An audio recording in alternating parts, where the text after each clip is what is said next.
अगर सुबह अजान की आवाज आती है तो मंदिरों से घंटी की भी आवाज आती है और यही खूबसूरती हमारे वतन की है। अगर मुस्लिम इस देश का गद्दार होता तो अब्दुल कलाम इस देश को मिसाइल क्यों देते, वो तो पाकिस्तान को देते। नींद तो इन लोगों ने पूरे देश की उड़ा रखी है हिंदू और मुस्लिम के नाम पे। भाजपा के पास जादुई छड़ी है और वो छड़ी है हिंदू और मुस्लिम।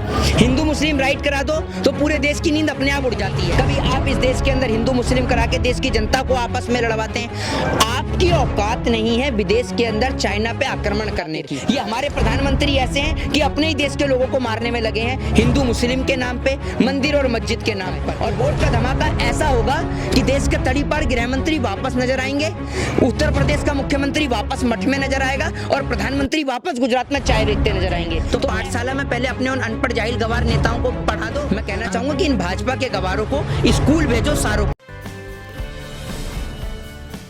नमस्कार, मैं शालिनी झा और आप देख रहे हैं पीआरबी न्यूज। इस समय हम मौजूद हैं गाजीपुर बॉर्डर पर और चर्चा करने के लिए हमारे साथ एक बार फिर से आ गए हैं मोहित शर्मा, जिन्हें आपने देखा है तमाम मुद्दों पर अपनी बेबाकी से राय रखते हैं। आज उनसे जानेंगे कि हाल ही में कैसे गुरुग्राम में नमाज को लेकर जो है विरोध जताया गया था। कपिल मिश्रा ने काफी विरोध किया था इसका और उन्होंने चेतावनी भी दी थी कि वो नमाज नहीं होने देंगे। इसी को लेकर एक बार फिर से भाजपा की ही एक नेता साध्वी प्रज्ञा ठाकुर ने भी अजान का जो है विरोध किया है। उन्होंने अजान पर विरोध जताई है और कहा है कि अजान होने से सुबह की नींद जो है लोगों की खराब हो जाती है। देखिए, सबसे पहली बात तो मैं आपको एक बात बता दूं, नींद तो इन लोगों ने पूरे देश की उड़ा रखी है हिंदू और मुस्लिम के नाम पे। जिस तरीके से अलादीन के पास वो बुर्जुमान का जादुई चिराग था ना, भाजपा के पास जादुई छड़ी है और वो छड़ी है हिंदू और मुस्लिम।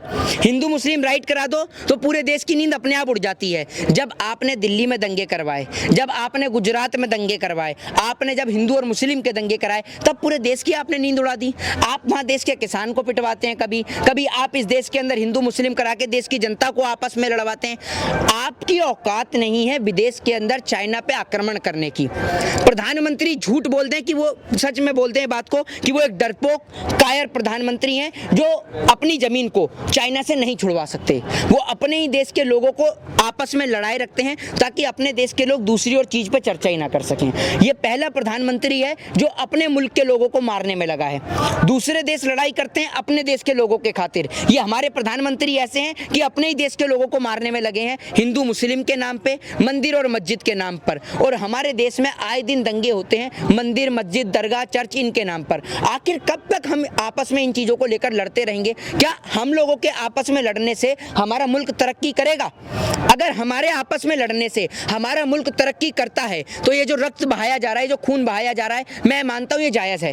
लेकिन जब हमारा मुल्क इनसे तरक्की नहीं करेगा तो हम एक दूसरे का खून क्यों बहा रहे हैं? बताइए ना, हम अपनी आने वाली पीढ़ी को क्या जवाब देंगे? भारत एक धर्मनिरपेक्ष देश है, भारत एक डेमोक्रेटिक देश है, एक लोकतांत्रिक देश है जहाँ पर सभी को समान अधिकार मिले हैं, सभी को स्वतंत्रता का अधिकार मिला है, सभी को समानता का अधिकार मिला है। ये अधिकार आप लोगों से क्यों छीन रहे हैं? अगर सुबह अजान की आवाज़ आती है तो मंदिरों से घंटी की भी आवाज आती है और यही खूबसूरती हमारे वतन की है। लेकिन इसके लिए वो कह रही हैं जब लाउड स्पीकर में मंदिरों में लाउड स्पीकर में जब गाने बजते हैं, भगवान के गाने बजते हैं, तो इस्लामिक लोगों को उससे प्रॉब्लम होती है।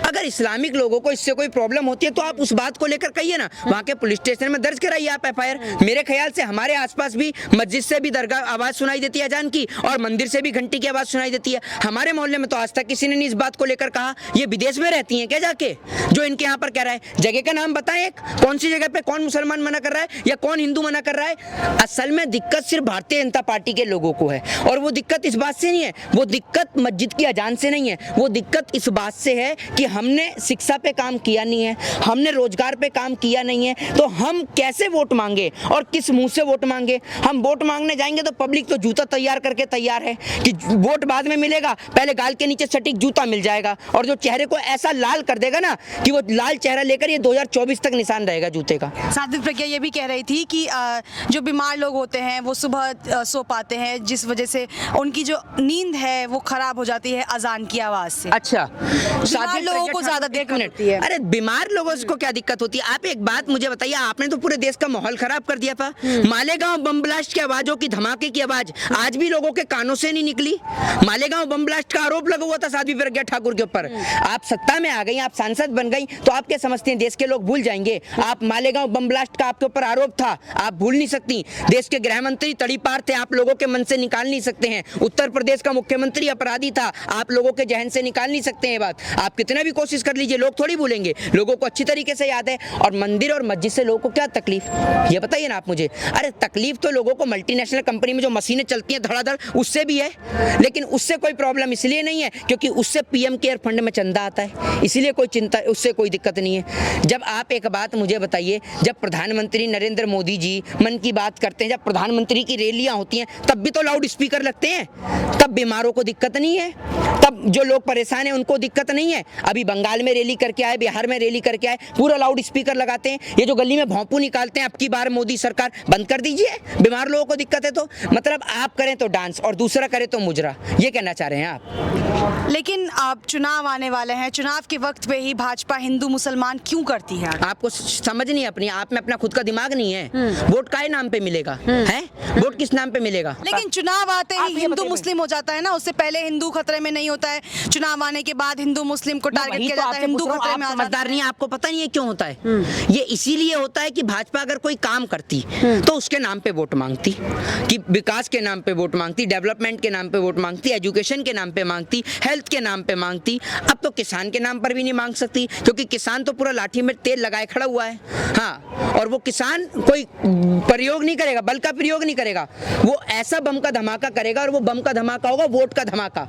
वो वाला बम नहीं, वो वाला बम जो था वो 47 में फूटा तो फूटा अंग्रेजों के लिए, अब वोट का धमाका होता है। और वोट का धमाका ऐसा होगा कि देश के तड़ीपार गृह मंत्री वापस नजर आएंगे, उत्तर प्रदेश का मुख्यमंत्री वापस मठ में नजर आएगा, और प्रधानमंत्री वापस गुजरात में चाय बेचते नजर आएंगे। तो ऐसा वोट का धमाका इस बार होने वाला है। 22 से 24 तक लगातार वोट के धमाके आपको सुनने को मिलेंगे आपके। लेकिन पहले प्रज्ञा ठाकुर से पहले कपिल मिश्रा ने गुरुग्राम में जो नमाज हो रहा था उसका विरोध किया था, चेतावनी दी थी, धमकी दी थी।